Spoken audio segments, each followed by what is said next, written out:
Welcome to Fright Fix. My name's Celia. And my name's Suk. Today, we've got another very special guest on our Fright Fix podcast, and they're here to share their experiences with all things creepy and paranormal. And from the United States, we have Kate. Kate, thank you so much for joining us today. How are you doing? Good. Thank you for having me. I'm excited to be here.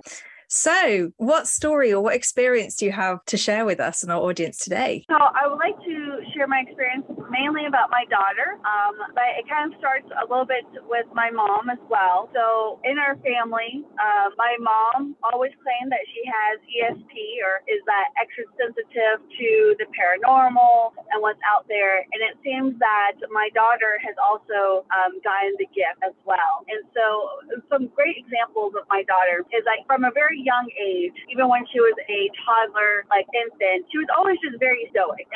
Very much, it would take a lot for you to get a smile out of her, and you just kind of had a sense about her that she was kind of an old soul. Like she just was very observant and very just kind of wise for her little young self. She's 6 years old now, but over the years, we've kind of just noticed some things from her where she'll just make comment or, mention something to us, and it just seems very peculiar. Now, I grew up with my mother making those similar type of comments, so I was a little bit more used to it. I would say I wasn't surprised or shocked so much from her, but my husband would always kind of like, well, where did that come from? I'm like, she's her grandmother's daughter. It's just the way it works. So when she was 2.5, I was pregnant with my son, who's 3 now, and in between the two pregnancies, I miscarried, and so I didn't really want to share with my daughter that I was pregnant because I didn't want her to get all excited and looking forward to a new baby and then not keep. So we decided that we'd wait until we knew that the baby was viable to move on. But I had taken the pregnancy test, and we made the appointment with the doctor. And probably 2 days later, after I took my pregnancy test, the only person I ever told was my husband. And my daughter turns to me, we're at dinner, and she goes, "Oh, there's a baby in your belly." And I just stared at my husband because I was like, "Did you tell her?" And he shook his head no, and I didn't say anything. And we were very, Mom, we didn't really want to say anything to her because there was a lot of anxiety and nervousness. And just to kind of quiz her, I'm like, "Oh, really? Well, is it a boy or a girl?" And she goes, "It's a boy, but I really wanted a sister." And I was like, "Okay, well, we'll see." And sure enough, it turned out to be a boy, and she was very much right. But the funny bit was that she told everybody at the daycare immediately that there was a baby in Mommy's tummy, and that she was very excited. And I just kind of smiled and nodded. I'm like, "It's true. We're just, we're trying to keep it quiet." The cat was out of the bag. And so her teachers knew. And probably about 3 weeks later, after she had told everybody that I was pregnant, she turns to her teacher and says, "Oh, there's a baby in your belly too." And her teacher's like, No, you're talking about your mom." And she's like, "No, it's you." And sure enough, her teacher was pregnant. And she even told me, like, "Oh, she said this." I'm like, "Oh, be careful. Take that pregnancy test." And sure enough, it came back that she was pregnant. And she even asked my daughter as well, like, "Am I having a boy or a girl?" And my daughter's name is Ellie, and she goes, "Oh, it's a girl." Like, just very matter of fact, like, they didn't have to think about it. And sure enough, her teacher had a daughter as well, which was 3 weeks after my son was born, her daughter was born. And it was just so funny because, you hear about children just knowing when a family member is pregnant or whatnot, but the fact that it was just so close and so back to back, it just gave us a little bit of goosebumps. We're like, "Oh, okay." And so that was just kind of one of the beginning of her just being, open to those type of things. And another scenario was that my mother has heart issues, and she's actually had 2 heart attacks. So I'm always very nervous when my mom says she's having chest pains or she's hurting a little bit. And so there was one day my mom calls me up in the morning, and my daughter was at school, and she was like, my mom goes, "I'm having chest pain. I think I'm having a heart attack. I'm going to go to the ER to be checked out." And so I was very nervous, and I was like, "At least you're telling me." And my mother called me back after a couple of hours and said, "Oh, it's not a heart attack, it's an AFib." So her heart was had a rhythm, like it was off. But at least it was doable. They just had to adjust her medication. I was I was okay. I was fine. And then my mom was discharged later on that afternoon. So I then go pick up my daughter from school. She doesn't know anything about my mom being in the hospital that day or how nervous I was. And honestly, I was kind of back to normal, I felt. But my daughter was sitting on the end table and just kind of fell off. And she was very scared and startled. And we're like, oh my goodness. I'm like, you're okay. It was just more scary than anything else. And she just turns to me with this odd look and she goes, "You're like Oma dying?" And so that's what we call my mom, is Oma. And she's like Oma dying? I was like, why would you say that? Because that was my fear for that day, was that my mom would pass. And so it was odd for her to pick up that emotion from me. And I was like, why? She's like, oh, for no reason, and just walked away. Like it was nothing. And I'm just like, okay, like fantastic. And so, and again, my mom lives 8 hours away from us, so we don't even see my mom very often. So it's interesting that she just kind of pulled that out. And so it's just those type of comments. And then I think what was recent was that my husband was putting her to bed. And this is what started me to actually create my post, because it was just another scenario where we're like, something's off. And he was putting her to bed, and she was right about to fall asleep. And she just turns to him and goes, "Have you ever been on a ghost train?" And it was very out of the blue. Like they weren't even talking about that. And he said, "No." And then she fell asleep. Like that was it. And when he told her that, I go, "Well, why is that so scary? Why is that such a big deal?" Because we're getting closer to Halloween or whatnot. And he shows me his phone had a text message from his sister about a ticket to a ghost train in Savannah, saying, "Oh, you should check this out." And he didn't even mention it to me.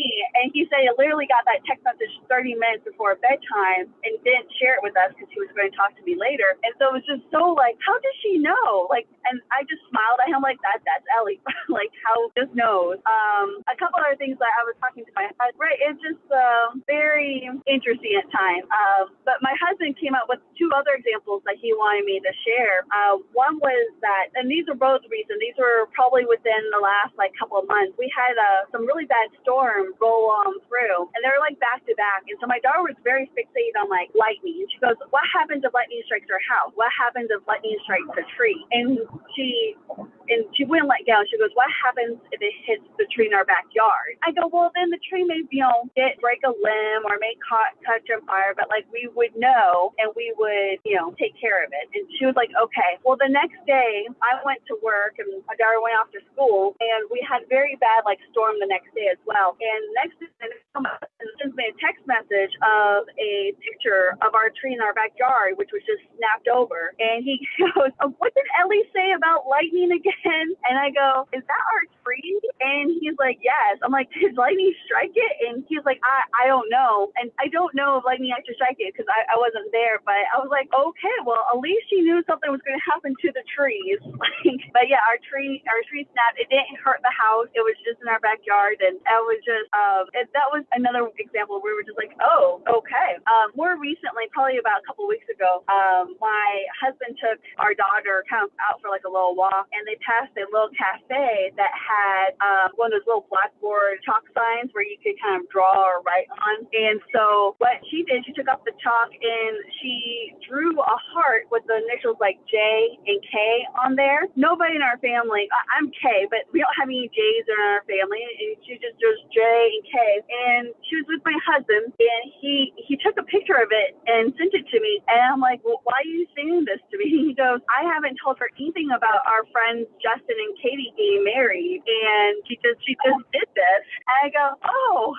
And but yeah, sure enough, we asked her "Why did you draw J and K?" And she goes, "I don't know, it just came to me." And our friends, they actually got married on Saturday, our friends Justin and Katie. And so she didn't even know that was their names, and she just was like, "Oh, yep, that's who's in love." And I'm like, "Oh, all right." So it's very sweet and it's endearing. And so to me, I think it's almost natural to me, but to others, it definitely is that's not normal. I'm like, "What do you mean that's not normal? My mother was like this.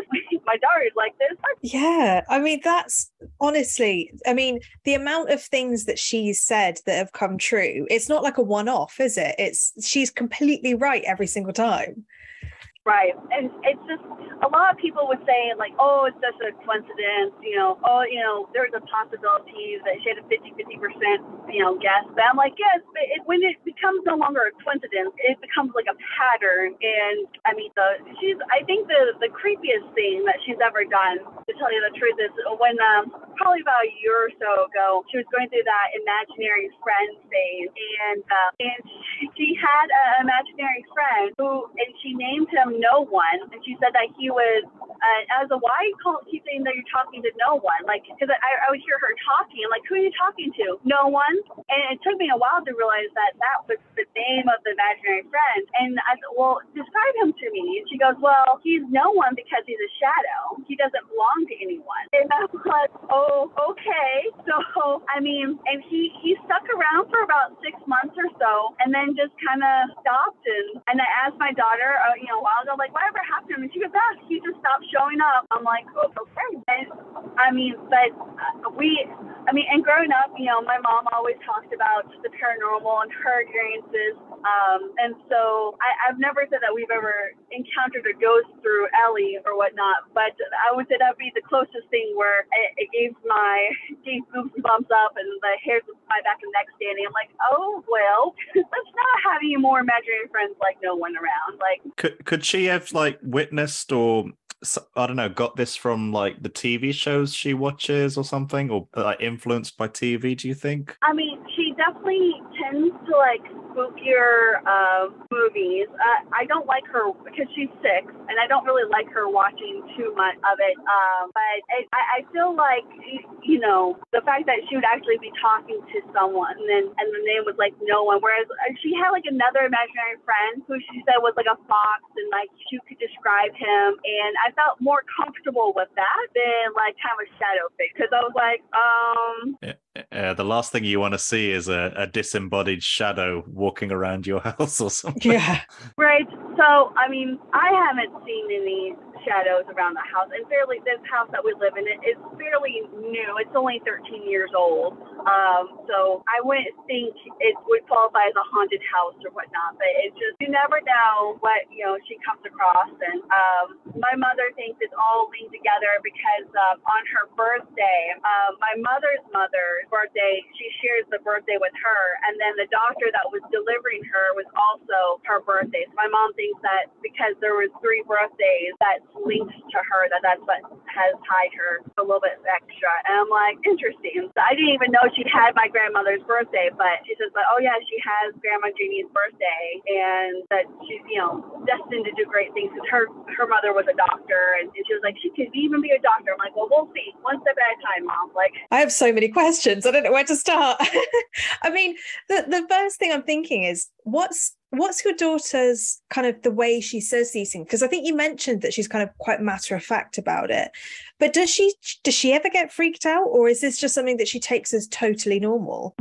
I think she feels like it's totally normal. There are times where she did, I think more so when she was younger, that she would get scared. But again, I don't know how much of that was influenced by the TV or what was going on. She said she had hard times falling asleep some night because she said that she would see things, and I would, ask her, like, what are you seeing? And she drew a picture of all these eyes, like, looking at her. She goes, they're just the eyes open, and they won't, leave me alone when I close my eyes. And so I try, and at that point, it's hard because I'm like, well, what am I supposed to do with this information? So I tried to teach her, think about different things. Think about your favorite TV show or your favorite movie. Don't think about the eyes looking at you. But every once in a while, she'll still come to me. She goes, the eyes are still there. They're still looking at me. So I don't know what that means, but that, Yeah, the hairs on my arm and back are literally standing on end right now. Yeah, I say that scares her the most. When she knows things, it's fact. It's just, that is the way it is. I'm like, she did get kicked, though, because our friend Justin playfully called her a witch when she did the hearts with the J and K. So when at the wedding, for the wedding card, she said "Love Witch" versus "Love Ellie" on it. And I was like, oh, you little pixie. That's so cute. I love that. Like, everything she's doing has just been really intuitive, and it's not nothing apart from, I guess, the imaginary friend. It's all nice stuff. She's just telling you what's kind of happening. Yeah, and it's very like a lot of people were commenting, but like, oh, you need to encourage it, or she needs to work on it, she needs to focus on it. And I told my husband, like, I just don't know how, for one, for to encourage her, but I don't discourage it. So, like, if it happens, it happens. And, like, oh, okay, that's just who she is.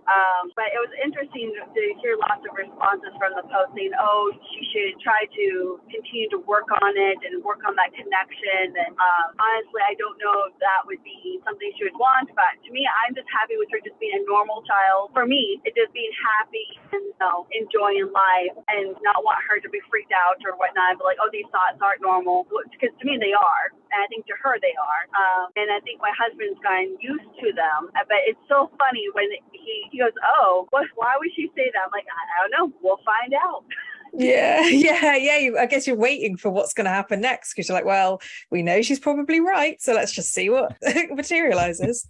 How would you even go about encouraging that or fine-tuning those abilities? What would even be the first step? I honestly don't know. That would be, my husband said that he did came across a man on the internet that said he could help people with ESP kind of hone in on it, but I honestly have no clue.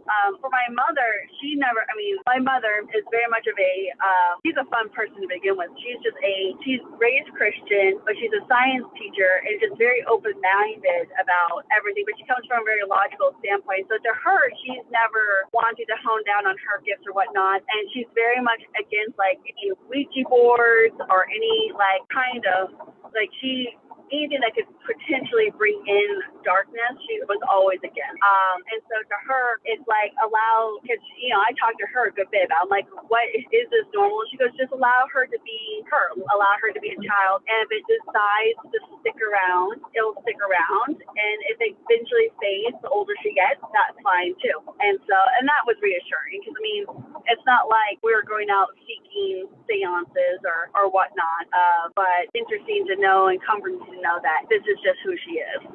Yeah, it's really interesting, because we had somebody on the podcast last week which had quite similar experiences with her daughter, and she'd also had those experiences when she was younger, and she said that she eventually grew out of it, that it's more, her theory is that it's very much something that happens in childhood, and that people change as they grow and they might lose those abilities. So I wonder what might happen with your daughter as she grows up. Will those things kind of fade away? Don't know. Right. Yeah, it's definitely interesting. I do remember, myself personally, I would have similar situations. I wouldn't say as accurate or as consistent for my daughter, but there were times where I would I don't want to say hear things or whatnot, but just kind of into the night. And I do remember one time I was in high school, and myself and I had my three friends, or my two friends, it was the three of us, and we were talking about one of my friends whose father had passed away about 2 years before this time happened, and we were just talking about him, and all of a sudden I hear a male's voice say my friend's name very loudly in my head, like Anna. And I didn't know if that was her father trying to reach out, but and I remember, and I told them this is what happened, and they just stood and stopped and looked at me as if I am not a medium. I am not here to mediate any of this. So I shut it down, and we weren't even trying to do anything. We were just talking, but it was enough for me to be knowing my mother, knowing what has happened to her. I'm like, no, I am not opening the door to it. And so I made a personal choice. Whereas my mom and my daughter seem to be more open, and that I think is fine too. And so I think personally, everybody has a connection to the spiritual world or the world beyond. But it's how much we decide to allow it to affect us is really what matters. And so I suppose we all have different tolerance levels to that other world. I suppose some people might be more intrigued by it, and someone like me would be terrified by it, and I'd probably shut it off. Right, and that was where I was like, nope, I think I'm good. I'll live vicariously through my mom. I'll live vicariously through my daughter. I think the coolest thing from my mother is that, like, when I was in college or in university and I was away, she would always call. I wouldn't talk to her like when I would have tests, but she would always call me immediately after I had the test and see how I was doing. And I would never tell her when I had them because I was a busy university student. I'm like, what? But she would not. It wouldn't fail. Like, it was almost every week. She'd be like, oh, I just felt like I need to touch base with you. Is everything going okay? Like, how are you? I'm like, I'm good, thanks. And she goes, did you have a test? I'm like, yes. I mean, it was very much in tune. And when I met my husband and introduced him to her, she was very open that she feels like she can see one's aura. And she's like, he's very light. He's very, like, he has a very similar aura as you. Like, you guys will be a good match. She goes, I hate these. And I was like, oh, okay. But yeah, she's met other friends and their significant others, and she's almost every time she's like, no, I don't like his energy. Like, there's something off with him. Right. She would feel like the negative energy or positive energy from others, and it's just always interesting to hear that from her because she doesn't bring it up often, but when she does, I pay attention. I'm like, oh, she's being serious. That's such an amazing gift to have, though, isn't it? Because that's something that I think we kind of all wish we could do, is know from the start what what people are like, because that would solve so many issues. I feel like if we just got a feeling, because I feel like I just like everybody and that doesn't work out sometimes. And maybe before people get married, they should go and speak to your mother to get her seal of approval. I think that would be wise. Yes, I agree.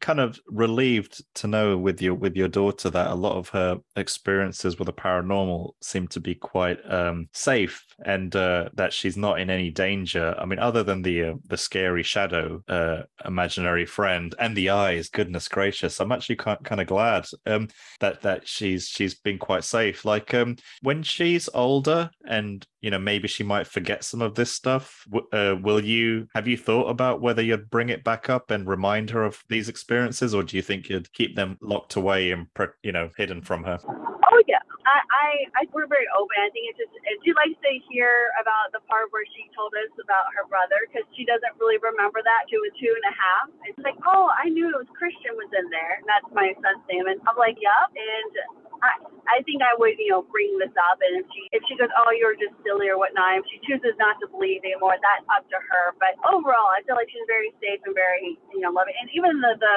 shadow friend, I never got in.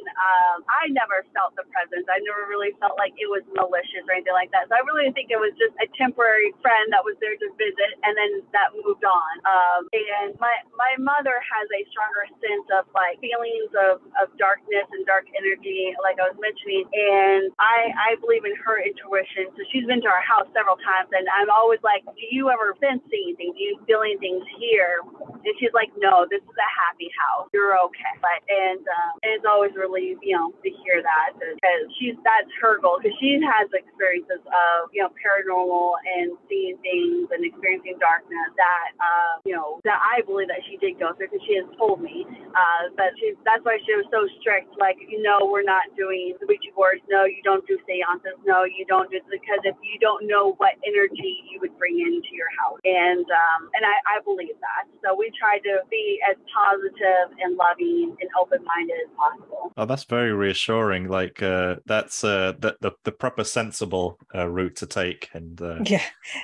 A lot of horror films would end very quickly if everybody had that mindset, which I wish they did. That's true. That's true. Did any of so has it always been women in your family who have experienced this? Yes, I did. I remember asking my dad one time, because I had a kind of foreboding feeling or whatnot. And I asked my dad, like, have you ever had any paranormal? Did you ever have foresight like how mom does? And he told me that there was only one time in his life where he ever felt he had, a sense of doom or foreshadowing where he felt like something was going to happen to his mom. And he went home like for 3 days, and he was like, are you okay? Are you okay? And then on the third day, she had an accident at work with George in the factory, and got hurt at work. Not detrimental, but like it was still scary. And it was interesting just because that's the only time that he's ever felt like something was going to happen. He just knew. But besides that, that one incident, it's mainly my mom. And like I said, a little bit of me here and there. Nothing I don't feel like is too, I guess, too otherworldly. Besides every once in a while, like hearing a call. I do remember like one time when I was like in middle school, I was in a cabin with a friend. It was actually, we were in Girl Scouts, and all the girls were in a different room, and my girlfriend and I were sitting in the other room just talking, and all of a sudden I heard somebody say my name, Kate. It was very loud and clear in the room, and I turned to my friend and asked her like, oh, did you hear that? And she said yes. She heard something called my name, and we went to the other girls and say, oh, were you talking about me? Or, you know, saying, they're like, no. And I went to the grown-ups and said, nobody say anything. And her and I were just so perplexed because we're like, obviously we both heard something try to call me. But, and at that time it was just, again, and I think those type of scenarios where, it's just like a name or a call out, and I try to shut it down because it like you said, it's scary, and I don't want unknown people or things reaching out to me because I don't know them. And so if it was like my daughter that would just know things that's very like, you know, matter of fact, I think it'd be more open. But those type of things are a little bit scary for me because I'm like, oh, well, I don't really want, you know, that in my daily life. Yeah, no, that's very sensible, and I'm sure most people would actually agree with your approach. Right. So like, you know, so it's definitely, and there are days where I think about like what happens if I do decide just kind of swing the door open and just see what happens or what goes on. And it's interesting because it was like, you know, the movie Constantine where like, and I remember like when the first time I saw that movie, it was when the Rachel Weisz, her character was saying her twin sister was open to it, but herself shut it down as a child. It was the first time that I ever related to a character in that type of like genre where it's like, oh, this must be so common about shutting it down that they wrote a movie about it. And it was that kind of that light bulb went off and be like, that's exactly what I did. I shut it down because it was scary and I didn't want to experience the scary side. And you know, I feel like Constantine's a very dramatic form, but I think it touches a lot of the paranormal that, you know, I think one of the reasons why we don't want to talk about it is because, oh, it's all about, you know, angels and demons and scary. Whereas I think it's more lots of grays in the area. You know, it's not just darkness and lightness. There's a lot in between that, like my daughter, just knowing things or hearing things and just accepting that and be like, oh, a spectrum. Yeah, I totally agree. And I think some of the scariest horror films are the ones where people, they kind of let things in through what they do. Like you say, Ouija boards, rituals, or, you know, having, you know, something that allows these things to come through. Like that can sometimes be human, you know, interference. And actually, sometimes we should just leave it alone. We should just let it lie. Thank you so much for taking the time to share your story with us and our listeners. We really appreciate your time. Again, thank you so much for having me and sharing a little bit about my daughter and our everyday lives. It's been so nice. Well, I hope you guys have a great rest of your evening, and I will let you guys go. Thank you, everybody, for listening. Don't forget to subscribe to Fright Fix on YouTube, and please do drop a like on this video. And if you have any questions for Kate, drop them in the comments section. Thank you for watching. Bye.